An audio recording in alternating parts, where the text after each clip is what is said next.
বিএনপির মহাসচিব মির্জা ফখরুল ইসলাম আলমগীর সাফ জানিয়ে দিয়েছেন, আগামী ফেব্রুয়ারিতে জাতীয় নির্বাচন হতে হবে। এর কোনো ব্যতিক্রম সরকার মেনে নেবে না।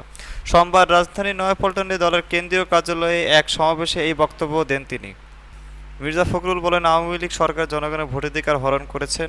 এবার আর কোনো সময়ক্ষেপণ নাই, নির্বাচন হবে, আর তা হবে অবাধ, সুষ্ঠু, নির্দলীয় সরকারের অধীনে। তিনি আরও অভিযোগ করেন, বর্তমান সরকার গণতন্ত্র ধ্বংস করে একদলীয় শাসন প্রতিষ্ঠা করতে চায়। তার দাবি, দেশের রাজনৈতিক সংকটের একমাত্র সমাধান হচ্ছে নির্দলীয় তত্ত্বাবধায়ক সরকারের অধীনে নির্বাচন। ফখরুল এ সময় দলীয় নেতাকর্মীদের উদ্দেশ্যে বলেন, সব বাধা পেরিয়ে আন্দোলনের মাধ্যমে আমাদের অধিকার ফিরিয়ে আনতে হবে। এই বক্তব্যের মাধ্যমে বিএনপি স্পষ্ট করে দিয়েছে, তারা আর সময় নষ্ট করতে চায় না। রাজনৈতিক বিশ্লেষকরা মনে করছেন, মির্জা ফখরুলের এই বক্তব্য দেশের নির্বাচনী রাজনীতিতে নতুন উত্তাপ ছড়াবে। আগামী নির্বাচনের দিনক্ষেত সামনে রেখে রাজনৈতিক উত্তেজনা ক্রমে বাড়ছে।